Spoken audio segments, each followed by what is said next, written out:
दोस्तों, इस वीडियो में आप देखेंगे एक फैंटेसी थ्रिलर मूवी की कहानी। रहस्य और रोमांच से भरपूर इस फिल्म की कहानी काफी मजेदार है। ऐसी जबरदस्त कहानी वाली फिल्में बहुत कम ही बनती हैं, जिसे देखकर मजा भी आता है और काफी कुछ सीखने को भी मिलता है। इसलिए वीडियो को पूरा आखिरी तक जरूर देखें। तो अब कहानी शुरू करते हैं। फिल्म की शुरुआत में कई सालों पहले पोलैंड के राजा एडवर्ड का राज्य दिखाया जाता है। दयालु और विनम्र स्वभाव का होने के कारण उनकी प्रजा के लोग उन्हें बहुत पसंद करते थे।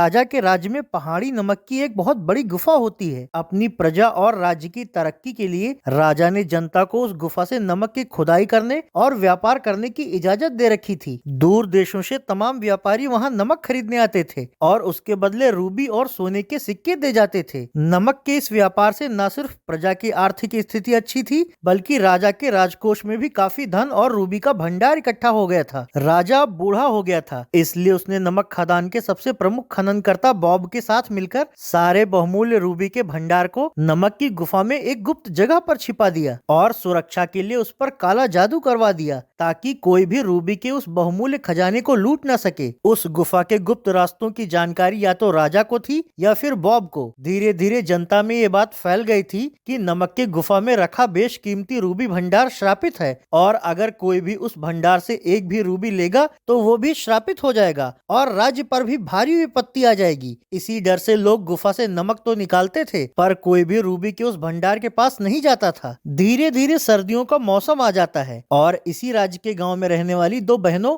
लीना और लिली को दिखाया जाता है, जो जंगल के बर्फीले रास्तों के जरिए नमक वाली गुफा में अपने पिता बॉब के लिए खाना लेकर जाती हैं। प्रमुख खननकर्ता होने के कारण बॉब राजा के आदेश पर गांव के लोगों के साथ गुफा से नमक निकाल रहा होता है। अपने पिता को खाने की टोकरी देकर दोनों बहनें गुफा के अंदर के सुरंगों में मशाल लेकर घूमने लगती हैं। इस दौरान गुफा के दीवारों पर बने चिन्हों के जरिए लिली गुफा के अंदर उस गुप्त जगह तक पहुंच जाती है जहां बहुमूल्य रूबी का भंडार रखा हुआ होता है। उस रूबी के भंडार में सबसे बड़ी रूबी सबसे ऊपर रखी हुई होती है। अपनी बहन लिली को रोकने के लिए लीना भी उसके पीछे आती है और उससे कहती है, तुम्हें यहाँ नहीं आना चाहिए, यहाँ कोई नहीं आता। वैसे भी ये सारे मोती काले जादू से श्रापित हैं, इसलिए गलती से भी कभी इसमें से कोई रूबी मत उठाना, नहीं तो श्राप का असर न सिर्फ तुम पे होगा बल्कि हमारे पूरे राज्य पर मुसीबत आ जाएगी। लिली कहती है, मैं ये सब नहीं मानती। अगर हमारे पिता रोज नमक की खुदाई करने की बजाय ये रूबी ले लें तो हमारी कई पीढ़ियां ऐशो आराम की जिंदगी गुजार सकती हैं। इस पर लीना कहती है, क्या सही है और क्या गलत ये हमारे पिता को हमसे बेहतर पता है। इसके बाद दोनों बहनें घर लौट आती हैं। दूसरे दिन लीना एक बॉक्स में नमक लेकर गुफा से घर लौट रही होती है। ठंड होने की वजह से चारों तरफ बर्फ की चादर बिछी होती है। इस दौरान रास्ते में उसे हिरणों का झुंड दिखता है, तो वो नमक का बॉक्स नीचे रखकर हिरणों को देखने लगती है। वहीं पर राजा एडवर्ड की पहली पत्नी का बेटा हैरी उन हिरणों का शिकार करने के लिए आया हुआ होता है, लेकिन इससे पहले कि वो हिरणों के झुंड पर तीर चलाता, लीना हैरी को देख लेती है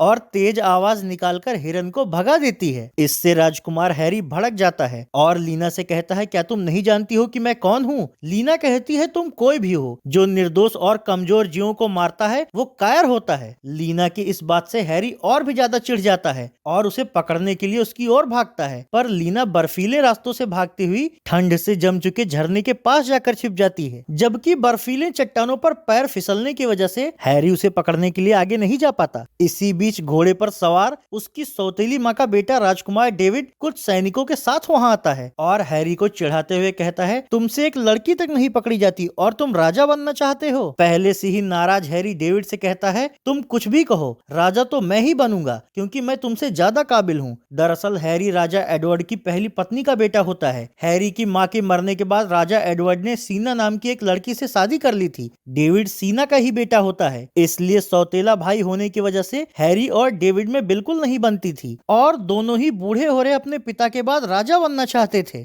दोनों को आपस में बहस करता देखकर वहां मौजूद सेनापति विक्टर उन्हें समझाते हुए कहता है कि भले ही आपकी माँ अलग अलग हैं, पर आपके पिता तो एक ही है ना, इसलिए आप दोनों को लड़ना नहीं चाहिए। रात में उसी राज्य का एक गांव दिखाया जाता है जहां खननकर्ता बॉब के घर पर उसकी दोनों बेटियां लीना और लिली उनसे बात कर रही होती हैं। साथ में खाना खाते वक्त लिली अपने पिता से कहती है, क्या ये सच है कि गुफा के अंदर की बहुमूल्य रूबी का भंडार श्रापित है? बॉब कहता है हाँ। इसके बाद दोनों बहनें लेट जाती हैं। लीना लिली से कहती है ऐसा लगता है तुम्हारे दिमाग से रूबी का लालच अभी तक नहीं गया। इस पर लिली उसे कोई जवाब नहीं देती। अगले सीन में राजमहल दिखाया जाता है, जहाँ बूढ़े राजा एडवर्ड की तबीयत काफी बिगड़ चुकी होती है। इसलिए रात के वक्त राजा के दोनों बेटे और अन्य सभी राज कर्मचारी राजा के पास उनसे मिलने जाते हैं। राजा अपने दोनों बेटों से कहता है मैंने हमेशा प्रजा के साथ अच्छा व्यवहार किया है। मेरे न रहने के बाद भी तुम दोनों प्रजा का ख्याल रखना और आपस में कभी भी लड़ना मत। तुम दोनों ही मेरे बेटे हो। इस पर डेविड और हैरी उनसे पूछते हैं कि हम दोनों में से राजा कौन बनेगा। राजा कहता है तुम्हें एक रहना होगा। ये कहकर राजा मर जाता है। नियम के अनुसार राजा के मरने पर जब तक नया राजा नहीं बनता तब तक राज्य की बागडोर डेविड की माँ शीना के हाथों में आ जाती है। शीना अभी जवान होती है पर वो बहुत ही दुष्ट और लालची होती है। उसे राजा के मरने का गम नहीं होता। वो देखती है कि कमरे से बाहर जाकर राजा के दोनों बेटे राजा बनने के लिए आपस में बहस कर रहे हैं। इसलिए सत्ता पर हमेशा के लिए अपनी पकड़ बनाए रखने के लिए शीना सेनापति विक्टर को रिझाते हुए उससे कहती है कि राजा मर चुका है और मैं अभी भी जवान हूँ। मुझे एक मर्द की जरूरत है। अगर तुम मेरा साथ दो तो मैं हमेशा के लिए रानी बनी रह सकती हूँ। सेनापति शीना के इरादे समझ जाता है, लेकिन वो राजा और राज्य के प्रति ईमानदार होता है, इसलिए वो रानी का प्रस्ताव अस्वीकार कर देता है। उधर गांव में लीना के सो जाने के बाद लिली चुपचाप लालटेन लेकर नमक की गुफा की ओर निकल जाती है। गुफा में पहुंचकर वो गुफा के अंदर उस स्थान पर जाती है जहां कीमती रूबी का भंडार रखा हुआ होता है। भोर होने पर जब लीना की आंख खुलती है और वो लिली को घर में नहीं देखती तो परेशान होकर ये बात अपने पिता से बताती है। उसके पिता कहते हैं आखिर वो रात में अकेले कहाँ जा सकती है। लीना कहती है वो कई बार गुफा के अंदर रखे हुए रूबी के भंडार से रूबी लेने की बात कहती थी। ये सुनकर उसके पिता घबरा जाते हैं और गाँव वालों के साथ लिली को खोजने लगते हैं और सुबह होते होते वो लिली को खोजते खोजते लीना के साथ नमक खदान की गुफा तक पहुंच जाते हैं। पर हैरानी की बात यह होती है गुफा के भीतर जाने का रास्ता पत्थर के एक बड़े फाटक से बंद हो चुका होता है, जबकि गुफा के बाहरी भाग में खजाने का सबसे बड़ा रूबी जमीन पर पड़ा होता है। लीना कहती है मुझे लगता है लिली ने ये रूबी ले जाने की कोशिश की होगी, तभी श्राप की वजह से उसके साथ कोई अनहोनी हो गई होगी। ये मामला बहुत गंभीर होता है, इसलिए राजा को इसकी सूचना देने के लिए बॉब अपनी बेटी और गाँव वालों के साथ राजमहल की तरफ जाने लगता है। रास्ते में लीना को एक भेड़िया दिखता है। थोड़ी देर बाद ये सभी लोग राजा के किले तक पहुंच जाते हैं। सेनापति इन गांव वालों को महल के अंदर ले जाता है, जहां राजा एडवर्ड के मरने के बाद दुष्ट रानी शीना राजगद्दी संभाल रही होती है। बॉब रानी से बताता है कि हमारी बेटी लिली गुफा के द्वार से गायब हो गई है और अब गुफा का द्वार पत्थर के एक बड़े फाटक से बंद हो चुका है, इसलिए हमारी बेटी को खोजने में हमारी मदद कीजिए। ये सुनकर रानी चौंक जाती है तो लीना उन्हें रूबी के भंडार का सबसे बड़ा मोती देते हुए कहती है ये मुझे गुफा के सामने पड़ा हुआ मिला। मुझे लगता है जब मेरी बहन ने इसे उठाया होगा तभी श्राप की वजह से उसके साथ कोई अनहोनी हो गई होगी। रानी कहती है कैसा श्राप? तो लीना कहती है ऐसा कहा जाता है अगर कोई उस गुफा से एक भी रूबी उठा ले तो उस श्राप का प्रभाव उस पर और पूरे राज्य पर पड़ता है, जिससे पूरे राज्य का अनिष्ट होता है और इसकी शुरुआत एक भेड़िया दिखने से होती है। रानी कहती है तुम्हें कैसे पता? तो लीना कहती है ये बात सबको पता है और यहाँ आते वक्त मुझे भेड़िया दिखा था, पर दुष्ट और स्वार्थी रानी को प्रजा की परेशानी से कोई मतलब नहीं होता। वो तो बस खुद हमेशा रानी बने रहना चाहती है, इसलिए वो एक चाल चलती है और रूबी लेकर वो राजा के दोनों बेटों के पास जाती है और उनसे कहती है कि तुम दोनों की काबिलियत का टेस्ट करने का अच्छा मौका है। तुम दोनों में से जो भी भेड़िए को मारेगा वही नया राजा बनेगा। ये सुनते ही वो दोनों भाई भेड़िए का शिकार करने निकल पड़ते हैं। रानी दोनों को जाते हुए देख रही होती है, तभी उनका चाटुकार सलाहकार रॉबर्ट उनके पास आता है और उनसे कहता है दोनों में से कोई ना कोई तो भेड़िए को मारकर राजा बन ही जाएगा, फिर आपका क्या होगा? रानी कहती है कोशिश करो कि कोई भी ना लौटे। अगर तुम ऐसा करने में कामयाब रहते हो तो मैं विक्टर को हटाकर तुम्हें अपना नया सेनापति बना दूंगी। रॉबर्ट भी रानी की तरह ही लालची और दुष्ट होता है, इसलिए दोनों राजकुमारों पर नजर रखने के लिए वो भी जंगल की तरफ उनके पीछे जाता है। उधर भेड़िए को ढूंढ रहे हैरी और डेविड जंगल में कुछ दूर जाकर अपने घोड़े से उतर जाते हैं और अलग अलग दिशाओं में जाकर भेड़िए को खोजने लगते हैं। अब तक रॉबर्ट भी वहां आ जाता है और छिपकर इन दोनों पर नजर रखने लगता है। कुछ देर इधर उधर भटकने के बाद आखिरकार डेविड को भेड़िया नजर आ जाता है। वो एक मादा भेड़िया होती है, इसलिए डेविड उसे नहीं मारता और उसके पास जाकर उसका सिर सहलाने लगता है, क्योंकि उसके पिता ने उसे दया करना सिखाया था। इसी बीच वहाँ से थोड़ी दूरी पर तीर कमान लिए घूम रहा हैरी भी भेड़िए को देख लेता है। वो डेविड से कहता है कि भेड़िए के सामने से हट जाओ, इसे मारकर आज मैं अपनी राजा बनने की काबिलियत साबित कर दूंगा। तो डेविड कहता है ये एक सामान्य मादा भेड़िया है, इसे मारकर क्या बहादुरी साबित करना, लड़ना है तो मुझसे लड़ो। हैरी कहता है सामने से हट जाओ, पर जब डेविड भेड़िए के सामने से नहीं हटता तो गुस्से में आकर हैरी उसके पैरों के पास तीर चला देता है। इत्तेफाक से वो तीर डेविड के पैर में घुस जाता है। ये देखकर भेड़िया भाग जाती है। इससे हैरी का गुस्सा सातवें आसमान पर पहुंच जाता है और वो डेविड से कहता है तुम्हें बहुत शौक है ना मुझसे लड़ने का, आओ लड़ो, अब जो जीतेगा वही राजा बनेगा। तो अब तलवार लेकर दोनों एक दूसरे से लड़ने लगते हैं। डेविड के पैर में तीर घुसा होने के बावजूद भी वो बहादुरी से लड़ रहा होता है। दोनों की ये लड़ाई भेड़िया और रॉबर्ट दोनों देख रहे होते हैं। इस लड़ाई के दौरान हैरी के एक वार से डेविड बर्फ की ढलान पर फिसलकर लुढ़कने लगता है, पर हैरी फिर भी उसका पीछा नहीं छोड़ता। बचने के लिए डेविड बर्फ से ढकी चट्टानों पर आगे की तरफ भागता है और सामने की एक गहरी ठंड से जम चुकी झील के पास पहुंच जाता है। आगे जाने का अब कोई रास्ता नहीं होता। तभी हैरी उसके पास आकर उस पर फिर से तलवार तान देता है। इस बीच घायल डेविड का पैर फिसल जाता है और वो गहरी झील में गिरने लगता है। तो हैरी उसका हाथ पकड़ लेता है। झील के गड्ढे में लटक रहे डेविड को बाहर निकालने के लिए हैरी उसे ऊपर खींचने लगता है, पर ठंड की वजह से डेविड का हाथ उसकी पकड़ से छूट जाता है, जिससे डेविड बर्फ से जमी उस गहरी झील के अंदर गिर जाता है। तभी ये सब देख रही भेड़िया भी उस झील में छलांग लगा देती है। डेविड के मरने से दुखी हैरी डेविड की तलवार लेकर अपने घोड़े के पास आ जाता है। तभी रॉबर्ट उसके सामने आता है और उससे कहता है कि मैंने देखा है कि तुमने अपने सौतेले भाई के साथ क्या किया। अगर तुम अकेले राजमहल लौटते हो तो उसकी हत्या के जुर्म में तुम्हें फांसी दे दी जाएगी। हैरी कहता है अगर तुमने देखा है तो तुम्हें पता होगा कि वो खुद से गिरा है और मैंने उसे बचाने की कोशिश भी की। तो रॉबर्ट कहता है पर तुम्हारी बात पर कौन यकीन करेगा, क्योंकि तुम्हारी सौतेली माँ तुमसे छुटकारा पाना चाहती है, इसीलिए उसने तुम्हें यहाँ भेजा था ताकि राजगद्दी हमेशा के लिए उसके पास रहे। अब तुम्हारे पास दो ही रास्ते हैं। अगर तुम राजमहल लौटते हो तो डेविड की हत्या के जुर्म में रानी तुम्हें फांसी पर चढ़ा देगी, या फिर तुम कहीं चले जाओ या छिप जाओ और मैं सबसे कह दूंगा कि दोनों राजकुमार गहरी झील में गिरकर मारे गए। मजबूर होकर हैरी उसकी बात मान लेता है। अब रॉबर्ट उससे उसकी और डेविड की तलवार ले लेता है और कहता है कभी भी इस राज्य में नजर मत आना। इसके बाद रॉबर्ट दोनों राजकुमारों के खाली घोड़े और तलवार लेकर राजमहल वापस लौट आता है।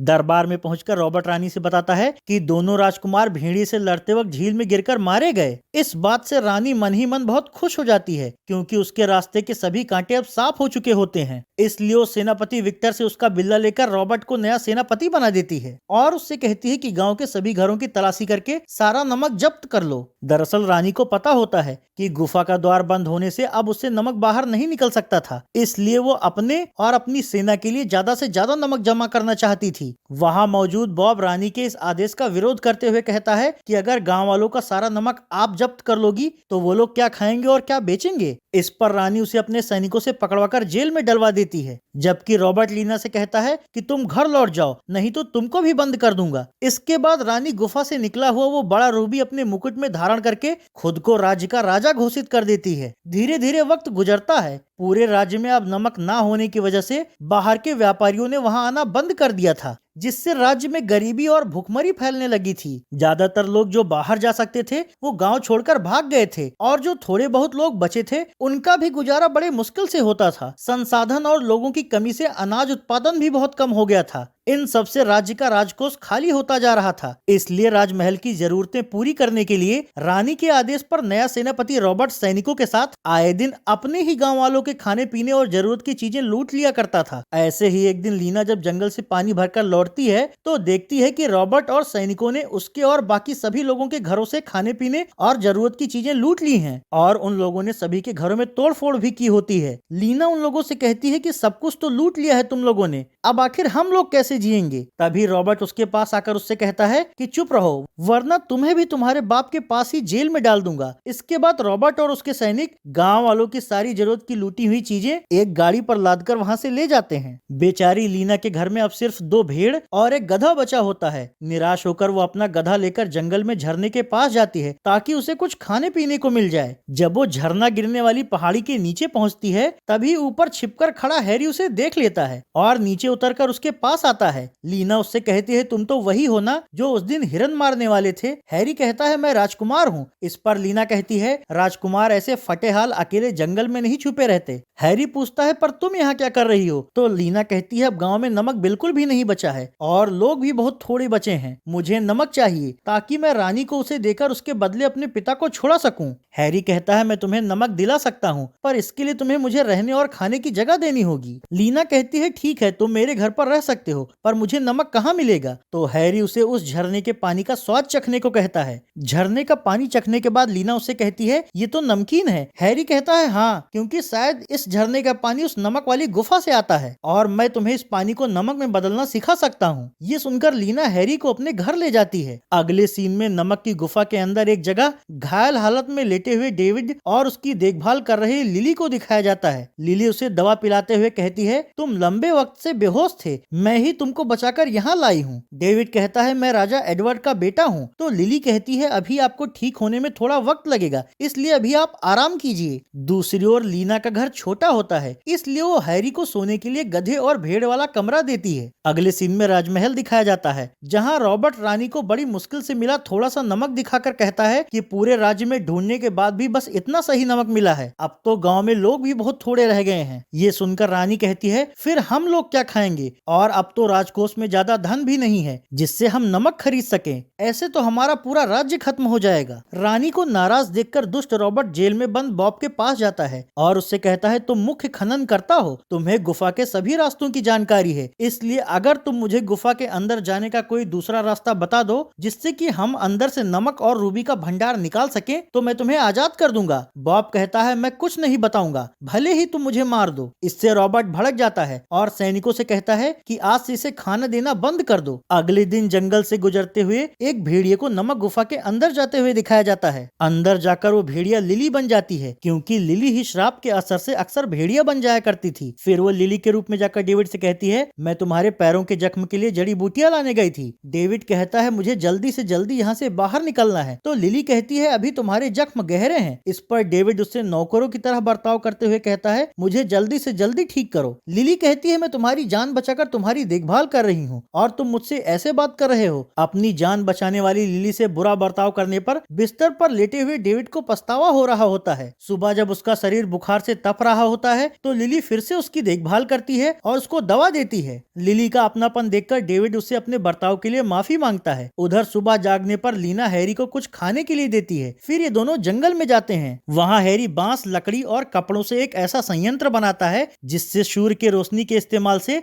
खारे झरने के पानी को नमक में बदला जा सके। लीना भी वो संयंत्र बनाने में हैरी की पूरी मदद कर रही होती है। इस दौरान दोनों को एक दूसरे से प्यार होने लगता है। फिर घर लौटकर हैरी लीना के टूटे हुए घर की मरम्मत भी करता है जबकि लीना नमक सुखाने के लिए कपड़े तैयार करती है। हर गुजरते दिन के साथ दोनों में प्यार बढ़ता जाता है। उधर राजमहल की जेल में विक्टर चुपके से बॉब को खाने के लिए सेब दिया करता है ताकि वो भूखा न मरे, जबकि इधर हैरी और लीना जंगल में झरने के पानी से नमक बनाना शुरू कर देते हैं। अगले सीन में रात के वक्त गुफा के अंदर डेविड और लिली को दिखाया जाता है। डेविड अब पहले से काफी ठीक हो चुका होता है और उसको और लिली को भी एक दूसरे से प्यार हो जाता है। लिली डेविड से कहती है मेरी गलती की वजह से बिना किसी अपराध के मेरे पिता को शीना ने जेल में बंद किया हुआ है। तो डेविड कहता है शीना के शर्त के अनुसार जो भी भेड़िए को मारेगा वो राजा बनेगा, इसलिए मुझे जल्दी ही उस भेड़िए को मारना होगा। ये सुनकर लिली वहाँ से जाने लगती है क्योंकि वही वो भेड़िया होती है। ये बात किसी को नहीं पता थी। डेविड उसे रोकने की कोशिश करता है और कहता है कि मुझे यहाँ से निकलने का रास्ता बताओ, पर लिली वहाँ से चली जाती है। दूसरी ओर राजमहल में रानी रॉबर्ट से कहती है मेरा खजाना बिल्कुल खाली होने के कगार पर है, इसलिए किसी भी तरह बॉब से गुफा के अंदर जाने का कोई दूसरा रास्ता पता करो ताकि हम वहाँ से रूबी का भंडार बाहर निकाल सकें। अगले दिन राजमहल के बाहर खाड़ी देश से एक परदेसी आता है। वो अपने काले पाउडर को जलाकर उससे सबको तमाशा दिखा रहा होता है। तभी रॉबर्ट उसके पास आता है और उससे पूछता है कि ये सब क्या है। परदेसी कहता है ये काला पाउडर है जिसे बारूद कहते हैं, इससे बड़ी बड़ी चट्टानें तोड़ी जा सकती हैं। ये सुनकर रॉबर्ट के दिमाग में एक आइडिया आता है और वो जेल में डालने का डर दिखाकर परदेसी को रानी के पास ले जाता है। रानी पूछती है ये कौन है? तो रॉबर्ट कहता है ये दावा करता है कि इसके पास कोई बारूद नाम का काला पाउडर है जिससे बड़ी से बड़ी चट्टानें तोड़ी जा सकती हैं। अगर इसका दावा सच है तो हम इससे गुफा की दीवार तोड़कर रूबी का भंडार और नमक दोनों हासिल कर सकते हैं। रानी कहती है और अगर इसका दावा गलत निकले तो इसको फांसी दे देना। ये सुनकर डर के मारे परदेसी रानी को तोप बनाने का तरीका दिखाता है तो रानी उससे एक तोप का निर्माण करवाती है। अगले दिन उसकी बात का टेस्ट लेने के लिए परदेसी के बैग में रखे हुए बारूद को नई बनाई हुई तोप में भरकर राजा की मूर्ति पर फायर किया जाता है जिससे मूर्ति चकनाचूर हो जाती है। ये देखकर रानी और रॉबर्ट बहुत खुश होते हैं और कहते हैं इसकी बदौलत हम सब हासिल कर सकते हैं। परदेसी ने उन्हें तोप और बारूद बनाना सिखा दिया था, इसलिए रानी कहती है कि इसे जेल में डाल दो क्योंकि अब ये हमारे किसी काम का नहीं। तो अब परदेसी को भी जेल में डाल दिया जाता है। इधर गुफा के अंदर ठीक हो चुका डेविड मशाल लेकर गुफा में इधर उधर भटककर बाहर निकलने का रास्ता खोज रहा होता है। इस दौरान वो गुफा के अंदर एक ऐसे सुरंग नुमा रास्ते पर पहुंच जाता है जिसकी दीवारों पर कुछ विशेष चिन्ह बने होते हैं। थोड़ा और आगे जाने पर उसे मशाल लेकर भागती हुई लीना दिखती है तो उसको पुकारते हुए डेविड उसके पीछे जाता है, पर आगे जाने पर उसे लीना की बजाय एक भेड़िया दिखती है जिससे वो समझ जाता है कि रूबी उठाने की वजह से लीना ही श्राप की वजह से अक्सर भेड़िया बन जाती है। फिर जब वो पीछे मुड़ रहा होता है तभी उसे गुफा से बाहर जाने का फाटक भी मिल जाता है, पर फाटक लॉक होने की वजह से डेविड बाहर नहीं निकल पाता और निराश होकर वहीं बैठ जाता है। अगली सुबह जंगल में लीना कहती है हमने 2 बोरी नमक तैयार किया है, इसे देकर मैं रानी से अपने पिता को छोड़ने को कहूंगी। तो हैरी नमक की वो बोरी उसके गधे पर लाद देता है। इसी बीच हैरी को झरने के पानी से बहकर आया हुआ एक तीर मिलता है। वो लीना से कहता है ये वही तीर है जो मैंने अपने भाई के पैरों पर चलाया था। इस झरने का पानी गुफा से आ रहा है, इसका मतलब ये हो सकता है कि शायद मेरा भाई गुफा के अंदर ही जिंदा हो। तो लीना कहती है पर गुफा के अंदर जाने का फाटक तो बंद है। इस पर हैरी कहता है डेविड गहरी झील में गिरा था, शायद वहां से गुफा के अंदर जाने का कोई रास्ता हो, क्योंकि अगर मेरा भाई मिल गया तो मैं राजमहल वापस लौट सकता हूँ। इसके बाद लीना 2 बोरी नमक रानी के दरबार में ले जाती है और उनसे अपने पिता को छोड़ देने को कहती है। तो दुष्ट रानी उससे कहती है कि अब हमारे पास बारूद है, उससे हम गुफा की दीवारें गिराकर रूबी और नमक दोनों हासिल कर लेंगे। इसके बाद रानी लीना का नमक और गधा भी ले लेती है और उसे महल से बाहर निकलवा देती है। इससे निराश होकर जब वो किले से बाहर अपनी घर की ओर लौटने लगती है तभी चेहरा ढककर हैरी उसके पास आता है। तो लीना उसके गले लगकर रोने लगती है और कहती है कि रानी ने मेरे पिता को नहीं छोड़ा। इसी बीच पुराना सेनापति विक्टर भी वहां आ जाता है। वो हैरी को जिंदा देखकर उनसे कहता है कि आप अभी जिंदा हैं तो अब रानी ज्यादा दिन राज नहीं कर सकती, आज से मैं आपके लिए काम करूंगा। हैरी कहता है डेविड भी अभी जिंदा है, मैं जल्दी ही उसका पता लगा लूंगा। इसके बाद हैरी और लीना जंगल के रास्ते गहरी झील के पास जाते हैं। वहाँ लीना कहती है जब मेरी बहन गायब हुई तभी से वो भेड़िया दिखना शुरू हुआ है, इसका मतलब मेरे पिता की श्राप वाली बात सही है, शायद लिली ही वो भेड़िया है। हैरी कहता है हाँ शायद। फिर वो एक रस्सी के सहारे उतरकर झील की गहराई में चला जाता है। इधर रानी रॉबर्ट और अपने सैनिकों के साथ तोप लेकर गुफा का द्वार तोड़ने निकल पड़ती हैं। ये जानकर लीना भी अपनी बहन को बचाने के लिए छिपकर उनके पीछे जाती है। उधर झील के अंदर एक सुरंग होती है जिसके जरिए हैरी नमक वाली गुफा के अंदर पहुंच जाता है। वहां थोड़ी देर खोजबीन करने के बाद आखिरकार उसे उसका भाई मिल जाता है। डेविड हैरी को श्रापित रूबी की वजह से लिली के भेड़िया बन जाने वाली बात बता देता है, जबकि हैरी उसे शीना के किए जा रहे अत्याचारों और उसकी रूबी के भंडार को पाने की लालच के बारे में बता देता है। रात होते होते शीना रॉबर्ट के साथ गुफा के सामने पहुंच जाती है। तभी लिली भेड़िए के रूप में उनके सामने आती है। रानी रॉबर्ट से कहती है इसे खत्म कर दो, लेकिन तभी लीना वहां कर रानी से कहती है इसे मारने की कोई जरूरत नहीं है, आपके मुकुट में जो बड़ा मोती है उससे वो फाटक खुल जाएगा। ये सुनकर रानी जैसे ही गुफा के फाटक पर जाती है तो बड़ी रूबी की ऊर्जा से गुफा का फाटक खुल जाता है। अब रानी गुफा के अंदर उस कमरे में पहुंच जाती है जहां रूबी का भंडार होता है। लालची रानी भंडार से ढेर सारी रूबियां अपने कपड़ों में भरने लगती है। तभी दोनों राजकुमार वहां कर उनसे कहते हैं कि अब आपका राज खत्म हुआ। तो लालची रानी कहती है मुझे राज नहीं चाहिए क्योंकि अब मेरे पास ढेर सारी रूबी है। ये कहकर वो रूबियां लेकर भागने लगती है, पर श्राप की वजह से वो गुफा के अंदर ही काला भेड़िया बन जाती है जिससे उसका मुकुट और सभी रूबियां वहीं गिर जाती हैं। तो दोनों भाई कहते हैं कि इसको इसकी करनी की सजा मिल गई। अब जब भेड़िया रूप में रानी गुफा से बाहर जाती है तो रॉबर्ट और बाकी लोगों को ये नहीं पता चल पाता कि ये भेड़िया ही रानी है। तो भेड़िया समझकर रॉबर्ट रानी को मारने के लिए दौड़ा लेता है। अब तक लिली का श्राप हट जाता है। इसके बाद दोनों राजकुमार दोनों बहनों से शादी कर लेते हैं और मिलजुल कर एक साथ राज करने लगते हैं। इस तरह ये फैंटेसी स्टोरी यहीं खत्म हो जाती है। अगर आपको ये कहानी पसंद आए तो वीडियो को लाइक और शेयर करें और चैनल को सब्सक्राइब करना ना भूलें।